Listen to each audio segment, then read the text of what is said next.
लोग कहते हैं अगर किसी वीरान घर से रात के वक्त बच्चों के हंसने की आवाजें आए तो गलती से भी उस आवाज के पीछे मत जाना, क्योंकि कुछ घरों में रहने वाले कभी मरते नहीं। शहर से तकरीबन 30 किलोमीटर दूर एक छोटा सा गांव था। गांव का नाम था नूरपुर। दिन के वक्त वो गांव बिल्कुल आम लगता था।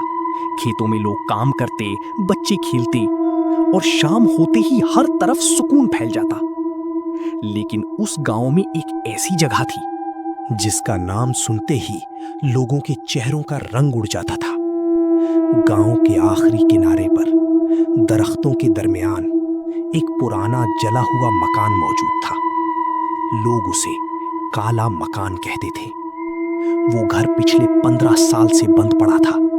खिड़कियां टूटी हुई थीं, दीवारों पर जलने के सियाह निशान मौजूद थे और अजीब बात यह थी कि उस घर के आसपास कभी कोई परिंदा भी नहीं बैठता था। लोग कहते थे कई साल पहले उस घर में एक खानदान रहता था।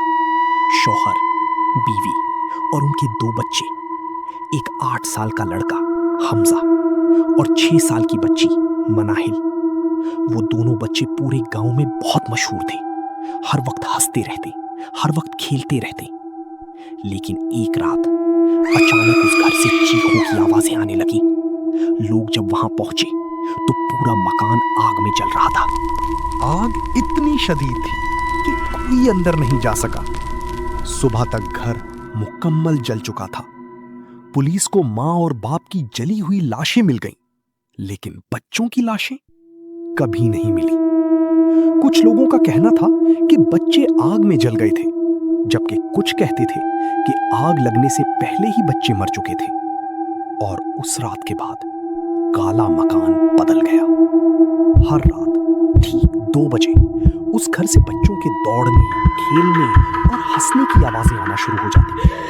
कभी ऊपर वाली खिड़की में 2 छोटे साए नजर आते और कभी कोई बच्चे की आवाज में कहता, हमारे साथ खेलने आओ। शुरू में लोगों ने इसे वहम समझा, लेकिन फिर गांव के कुछ लोग अचानक गायब होने लगे।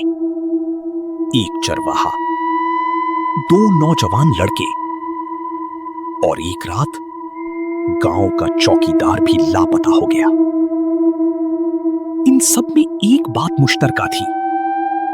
गायब होने से पहले सबने काला मकान से बच्चों की आवाजें सुनी थीं।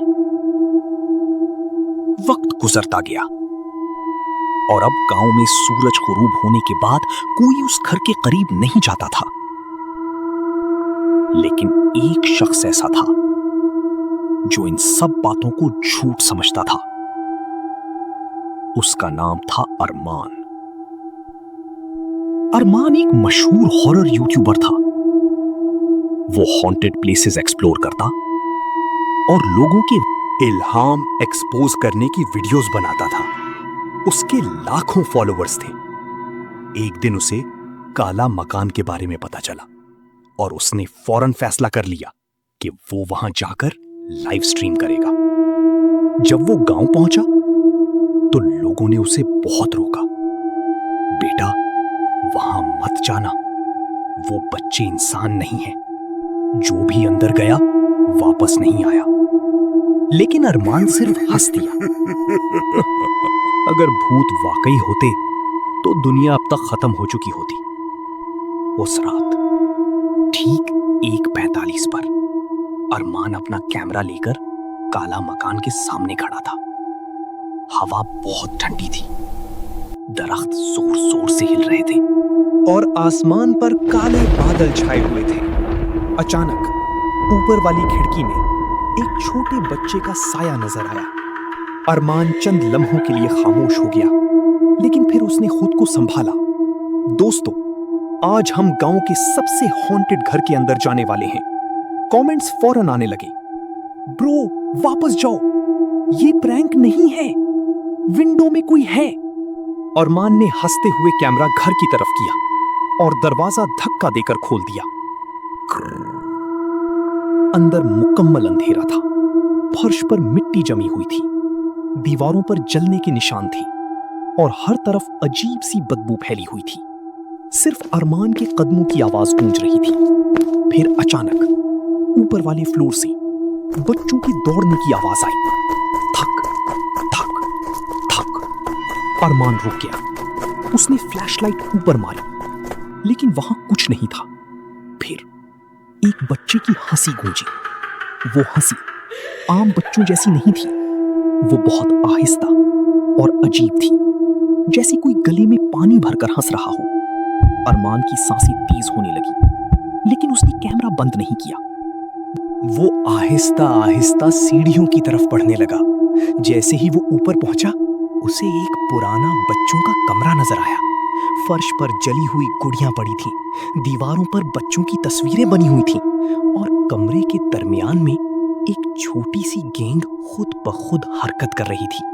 अरमान के हाथ कांपने लगे।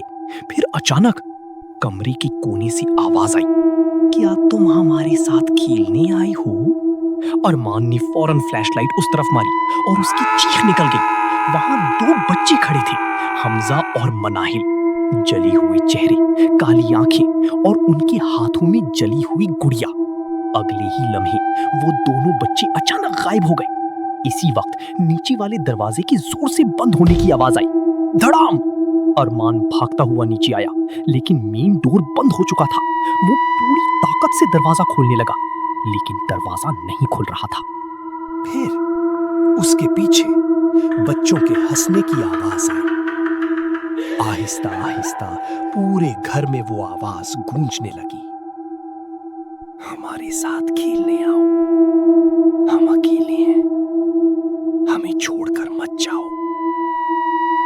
अरमान आहिस्ता आहिस्ता पीछे मुड़ा और उसकी रूह कांप गई, क्योंकि अब पूरा घर बच्चों के सियाह सायों से भरा हुआ था। अरमान की सांसें तेज हो रही थी। उसने धीरे धीरे फ्लैशलाइट पूरे कमरे में घुमाई, लेकिन हर तरफ सिर्फ सियाह साए थे। और फिर अचानक ऊपर वाली छत से किसी चीज के घसीटने की आवाज आने लगी।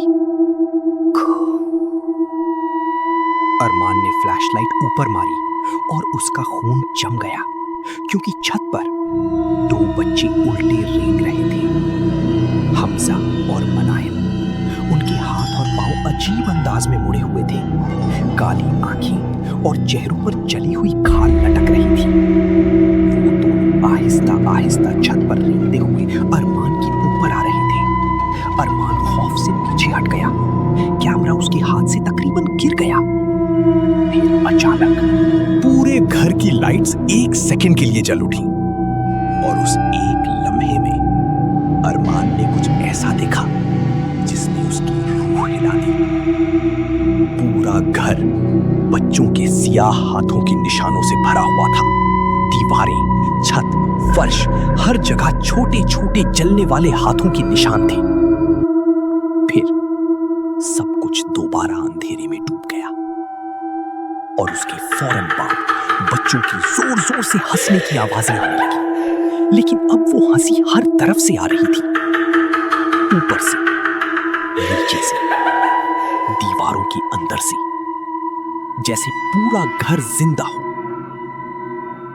अरमान पागलों की तरह मेन डोर की तरफ भागा, लेकिन अचानक उसके सामने हॉलवे में हमजा खड़ा था, खामोश, साकित, हाथ में जली हुई गेंद पकड़े हुए। और उसके पीछे मनाहिल आहिस्ता आहिस्ता नजर आई। वो अपनी जली हुई गुड़िया को सीने से लगाए खड़ी थी। फिर दोनों बच्चों ने एक साथ कहा, खेल खत्म क्यों कर रही हो? अरमान की टांगे कांपने लगी। उसने फौरन दूसरी तरफ भागने की कोशिश की, लेकिन हॉलवे लंबा होता गया। जितना वो भागता, घर उतना ही बदलता जा रहा था। दीवारें सियाह होती जा रही थीं। छत से काले पानी के कतरे टपकने लगे, और बच्चों की हंसी अब चीखों में बदल रही थी। फिर अचानक अरमान एक कमरे में जा गिरा। वो शायद बच्चों का प्ले रूम था। फर्श पर टूटे हुए खिलौने पड़े थे। दीवार पर क्रेयॉन से एक तस्वीर बनी हुई थी, एक घर, और उस घर के अंदर 4 स्टिक फिगर्स। लेकिन उन 4 फिगर्स के चेहरे काले किए गए थे। सिर्फ एक फिगर का चेहरा साफ था और उसके नीचे लिखा था, नया दोस्त। अरमान का सांस रुक गया। फिर उसके बिल्कुल पीछे एक बच्चे की सरगोशी सुनाई दी, क्या तुम हमारे साथ हमेशा रहोगी? अरमान एहता एहता पीछे मुड़ा और उसकी चीख निकल गई, क्योंकि हमजा बिल्कुल उसके पीछे खड़ा था। उसकी काली आंखें अब बहुत करीब थीं और उसके जलने वाले चेहरे से धुआं निकल रहा था। अचानक हमजा ने अरमान का हाथ पकड़ लिया। उसका हाथ बर्फ से भी ज्यादा ठंडा था और अगले ही लम्हे पूरे घर में जोरदार चीख गूंजी। दीवारें हिलने लगीं, खिड़कियां खुद ब खुद बंद होने लगीं और फर्श के नीचे से दर्जनों बच्चों की आवाजें आने लगीं। हमारे साथ रहो, हमें अकेला मत छोड़ो, हमें खेलना है। अरमान पूरी ताकत से खुद को छुड़ाने लगा, लेकिन हमजा की पकड़ मजबूत होती जा रही थी। फिर मनाहिल आहिस्ता आहिस्ता उसकी तरफ बढ़ी और उसने अपनी जली हुई गुड़िया अरमान के हाथ में रख दी। इसी लम्हे अरमान के कैमरा की स्क्रीन ग्लिच होने लगी। वीडियो बार बार ब्लिंक हो रही थी। कमेंट सेक्शन पागल हो चुका था। Run behind you, oh god what is that? फिर अचानक लाइव स्ट्रीम बंद हो गई और उसके बाद किसी ने अरमान को कभी नहीं देखा। सिर्फ अगली सुबह गांव वालों को काला मकान के बाहर उसका टूटा हुआ कैमरा मिला। कैमरा की आखिरी रिकॉर्डिंग में सिर्फ अंधेरा था। बच्चों की आहिस्ता हंसी सुनाई दे रही थी और फिर एक बच्चे की आवाज आई, अब ये भी हमारे साथ रहेगा।